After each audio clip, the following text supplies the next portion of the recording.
Europe 1, 6h54, la question santé, Thomas Soto. On l'appelle la diéthylamide de l'acide lysergique, beaucoup plus connu et beaucoup plus facile à dire sous son acronyme, le LSD. Bonjour Dr Kierzek. Bonjour et bravo Thomas. Jamais une étude n'avait permis de comprendre comment ce LSD agissait sur le cerveau.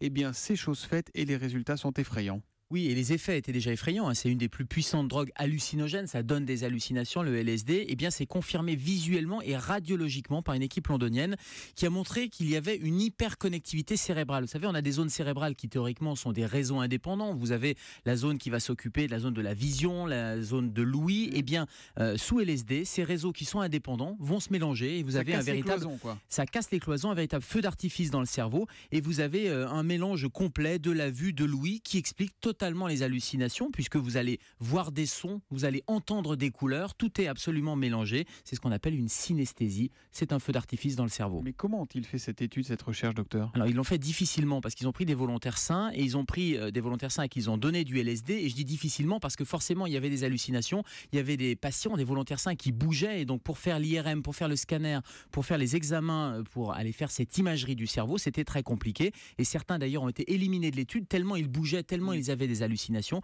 Mais globalement, ils ont réussi à enregistrer l'activité cérébrale de 40 volontaires sains, 20 sous LSD, 20 sans LSD. Et c'est grâce à cette imagerie cérébrale que les zones du cerveau se sont totalement allumées sous les yeux des radiologues. Et alors, qu'est-ce que vous, les médecins, les scientifiques, vous allez faire de ces résultats maintenant ? Alors, il y a plusieurs choses. Et notamment, ça permet de visualiser l'effet hallucinogène et psychédélique de ces drogues. Et ça permet de voir comment on modifie un état de conscience.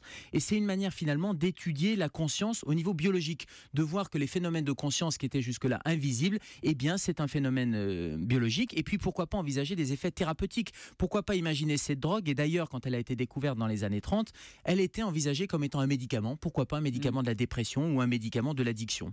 Petite inquiétude quand même pour les volontaires. Il n'y a pas un risque de dépendance immédiate au LSD ? C'est pas comme l'héroïne, non ? Immédiate, non. Par contre, c'est une drogue comme toutes ces drogues hallucinogènes. Là, c'était pas l'objectif, c'était des doses qui étaient extrêmement faibles qui étaient données. Et juste avec ces petites doses, on avait déjà ces effets biologiques. Mais c'est quand même extrêmement intéressant comme étude parce que ça permet pour la première fois de matérialiser la conscience et de voir tout ce qui peut altérer cette conscience. Et on n'en avait pas d'impression visuelle ou radiologique. Alors, cette étude, elle était sur le LSD, mais est-ce que ce qui se passe pour le LSD peut se passer pour d'autres drogues ? Je sais pas, moi, la cocaïne, l'héroïne, le cannabis. Alors probablement avec les drogues hallucinogènes, oui. Avec la cocaïne, il y avait déjà les effets biologiques qui avaient été mesurés, puisqu'on sait que la cocaïne donne un vieillissement prématuré du cerveau. Et puis là, on est sur une échelle macroscopique, on voit ce qui se passe dans le cerveau. Ce qui va être intéressant maintenant, c'est de descendre à l'échelle moléculaire, de voir comment sur le plan des molécules, ces drogues agissent. Et puis, je ne peux pas ne pas parler des effets du cannabis aussi, et notamment rappeler à mon confrère Jean-Marie Le Guen qu'il y a des effets sur le cerveau du cannabis, une perte de quotient intellectuel, des problèmes de mémoire, des séquelles irréversibles et même une diminution